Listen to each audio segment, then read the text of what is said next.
Mesdames et messieurs, bonsoir. Il est 20h sur les antennes de la télé Futur Média. Léa Ndiaye, ravi de te retrouver. Bonsoir. Et le plaisir est partagé, chère Tidiane. Bonsoir à vous, chers téléspectateurs. Voici les titres de cette édition. Ça y est, le procès Hissène Habré donc s'est ouvert ce lundi à Dakar. L'ancien président tchadien jugé pour crimes de guerre et crimes contre l'humanité s'est présenté manu militari devant les juges. Un incident d'audience a éclaté une demi-heure avant l'ouverture officielle. L'audience suspendue dans l'après-midi, ce sera presque l'essentiel de ce 20h. Et puis autre aspect de l'actualité, le baccalauréat 2015 a démarré ce lundi. Sciences et littérature étaient au menu pour ce premier jour d'examen. Voilà le sommaire de cette édition. Tout de suite.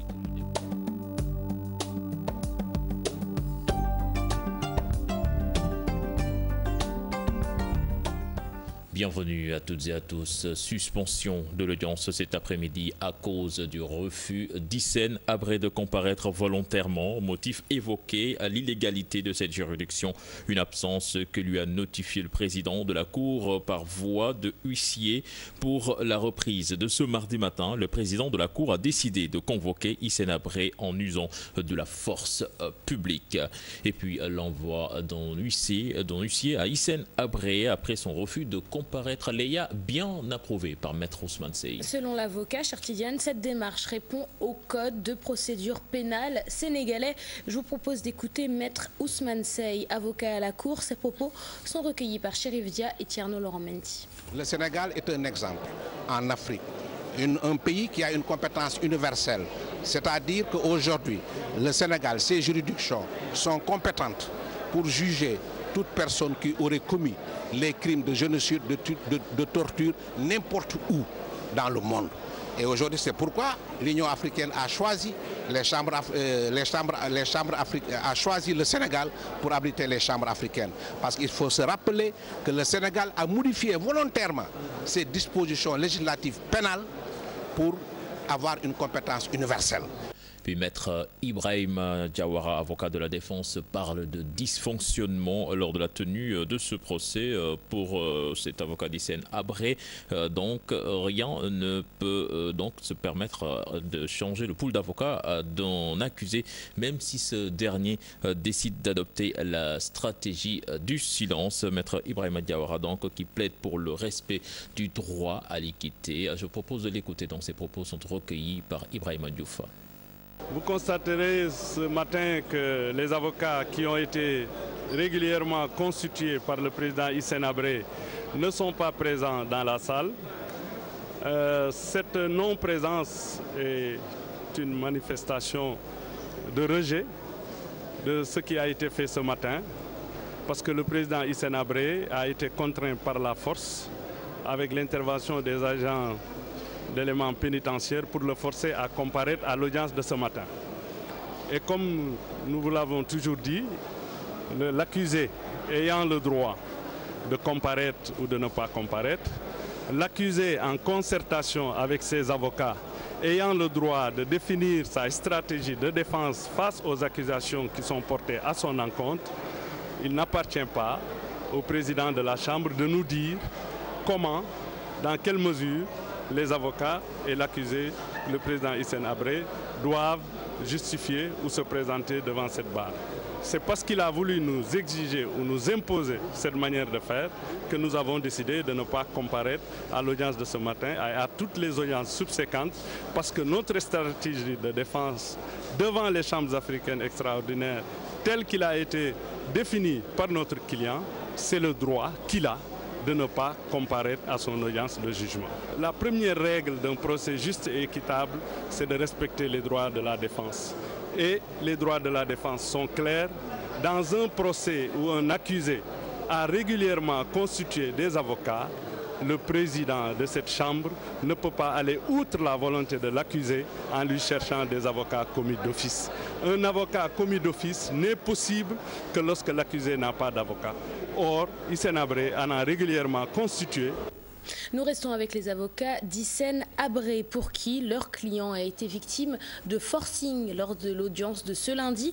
Un avis que ne partage pas le ministre de la Justice. Oui, rien d'illégal selon Maître Sidiki Kaba, qui pense que le plus important est que ce procès puisse permettre le rétablissement de la vérité. Mam Biram Diouf Modou Diop.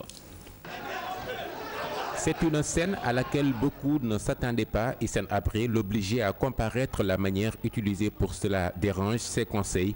La tutelle apprécie. Hissène Habré dit qu'il ne peut pas comparaître. Le juge a la possibilité, la loi le permet, de le faire venir par la force. La loi a prévu aussi qu'il peut ne pas le faire venir par la force et qu'il peut aussi constater son refus de comparaître et ensuite maintenant organiser le procès et lui donner une copie des comptes rendus quotidiens du procès qui sera contradictoire. Donc la loi a prévu tout cela. L'ancien président tchadien aurait intérêt à comparaître et à ne pas garder le silence pour permettre à ce qu'il y ait un débat contradictoire. C'est l'occasion pour lui de se défendre. Il est certain que lorsqu'on vous reproche quelque chose, un procès est une occasion pour vous de clamer votre innocence. Parce que jusqu'à ce qu'une décision intervienne, vous êtes présumé innocent des faits qui vous sont reprochés. En réponse à la défense, Maître Ibrahima Diawara et ses collègues qui estiment plutôt qu'à travers ce procès, c'est Hissène Habré lui-même qui est jugé et non les faits, Maître Sidiki Kaba répond. Ce n'est pas un homme qu'on juge. Et rappelez-vous que lorsque quelqu'un est devant la justice, ce n'est pas sa personne qui est en cause, c'est les faits. Il faut voir si les faits qui sont reprochés, il les a commis. Est-ce que l'individu qui est devant la justice, l'accusé, a commis les faits qui lui sont reprochés? Après toutes les voies de recours, parce que quand une décision est prise ici, n'oubliez pas, il y a des voies de recours, un appel. Il pourrait être là si quelqu'un faisait appel ou le procureur faisait appel. Et après, la décision qui sera prise, celle-là sera une décision qui sera revêtue de l'autorité de la chose jugée. Beaucoup de rebondissements rien que pour le premier jour. Les audiences sont parties donc pour être rythmées. La journée du mardi nous réserve encore des surprises. Veuillez vous asseoir. Comme je vous l'annonçais en sommaire, Hissène Habré évacué de force de la salle d'audience Léa. Cela fait suite aux incidents intervenus donc avant l'ouverture du procès. Hissène Habré ne reconnaît pas les chambres africaines extraordinaires et refuse donc d'assister à son propre procès. Le président de la Cour contre-attaque et décide de lui envoyer un huissier. Chérif Dia, Tcherno, Laurent Mendy nous en disent plus. C'est l'image du jour. Hissène Habré évacué mani militari de la salle d'audience par les éléments pénitentiaires d'intervention malgré sa tentative de résistance.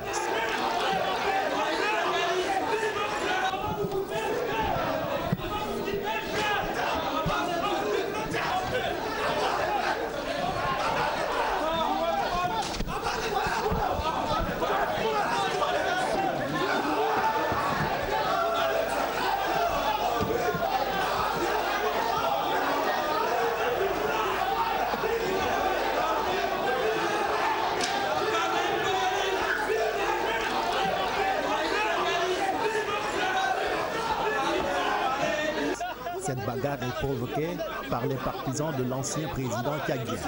Des jeunes tchadiens au nombre de 7, tous des neveux de l'accusé. Ils ne veulent pas que leur mentor soit jugé par les chambres africaines extraordinaires. Quand même, vous, est-ce que vous êtes d'accord? Dans quel pays vous l'avez vu? Aucun témoin, aucun victime ou autre. Les gens ils sont payés à amener ici, ils sont en train de faire vous dire quel projet? Quel procès? Passé cet incident, l'ouverture du procès de Hissène Habré s'est bien déroulée. On retiendra le réquisitoire du procureur général près les chambres africaines extraordinaires. Bakefal est revenu sur le processus ayant abouti à ce procès avant de demander à Hissène Habré de comparaître car selon lui le silence est une mauvaise stratégie de défense. Au nom des avocats des victimes, la Tchadienne Jacqueline Moudaïna s'est dit soulagée de voir ce jour arriver tout en traitant Hissène Habré de dictateur, de chef d'orchestre de beaucoup de crimes. Mais l'intervention qui a cristallisé l'attention du public reste vraisemblablement celle de Maître Mbaye Gueye. Le bâtonnier de l'ordre des avocats ne comprend pas l'absence de Idriss Déby, l'actuel président tchadien, à ce procès, sans le citer nommément. Un discours tenu en présence des officiels tchadiens. Hissène Habré n'a pas assisté à la cérémonie officielle car ne reconnaissant pas les chambres africaines extraordinaires. Mais le président des chambres africaines extraordinaires lui a envoyé un huissier. Le silence d'Hissène Habré, une attitude que déplore le porte-parole de Human Rights Watch et le secrétaire exécutif d'Amnesty International. Reed Brody et Seydi Gassama sont au micro tous les deux de Chérif Dia et Aïssatou Païfal. Il se prive de la possibilité de contester les preuves, de contester les témoignages des victimes et des experts et des documents de la police politique. Mais cela ne change rien à la nécessité pour l'accusation d'apporter les preuves. C'est dommage qu'Hissène Habré ait choisi d'adopter la stratégie du silence et peut-être même la stratégie de non-comparution, c'est son droit. Mais nous estimons que la Cour, comme l'a dit le bâtonnier, doit faire en sorte que ce ne soit pas un procès à charge contre lui. Parce que si on veut qu'au bout du compte, on ait un procès équitable, un procès qui grandit l'Afrique, il faut qu'on permette également aux témoins à des charges contre Hissène Habré de venir et de témoigner en sa faveur. Le silence d'Hissène Habré n'est qu'une stratégie qui ne peut en rien influencer la décision des juges. C'est du moins l'avis des avocats des victimes, Maître Hassan Diomadia et Jacqueline Moulena, que je vous propose d'écouter. C'est une stratégie. C'est une stratégie des grands dictateurs. Ça a toujours été ça.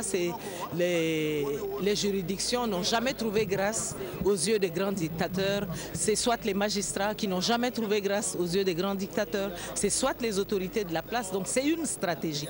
Mais cette stratégie n'altère en rien la valeur de la décision à venir dans ce procès. La première chose qu'on dit en droit pénal international, c'est que l'accusé a le droit de garder silence, a le droit de ne pas s'auto-incriminer.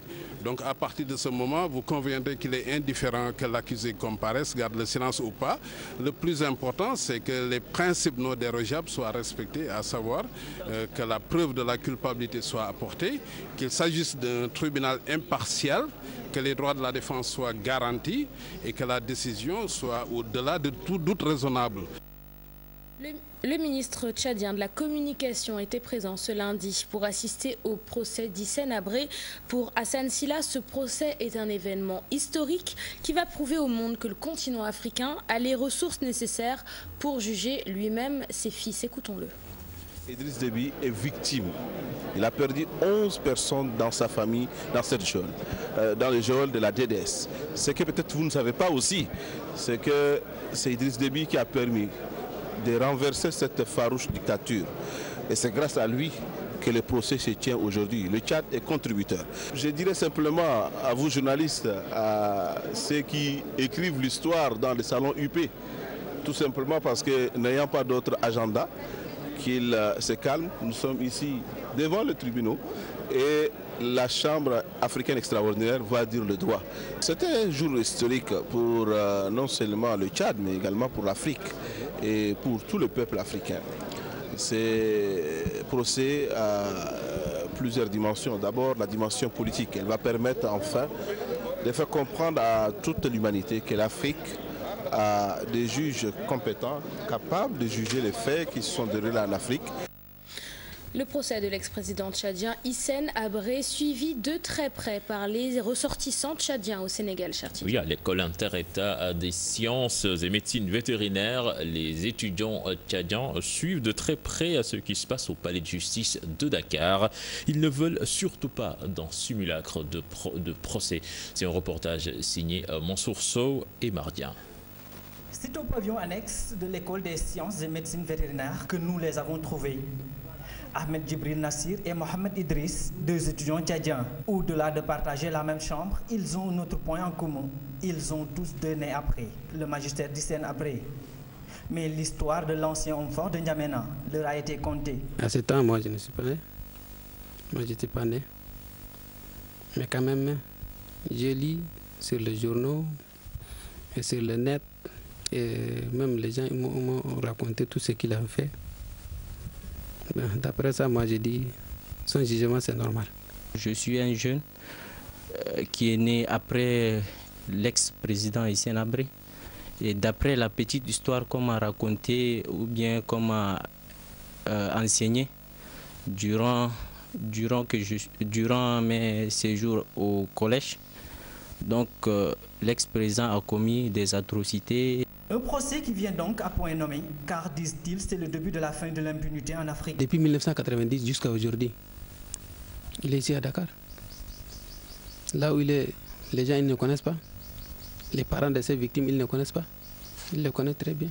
Mais il est là, jusqu'à aujourd'hui. Tout président, tout être humain qui commet des atrocités doit être jugé pour moi. C'est la justice, c'est la justice. Elle doit s'appliquer à tout le monde. Une parodie de procès, c'est ce que craignent ces étudiants tchadiens. Moi j'ai peur qu'aujourd'hui ils veulent dire c'est Hissène Habré, ceci, c'est là. Et tout ce qu'ils sont en train de faire, tout ça, derrière c'est le blanc, ils sont derrière ça. Si les blancs disent oui, ils appliquent. Si les blancs disent non, ils vont classer le dossier quelque part.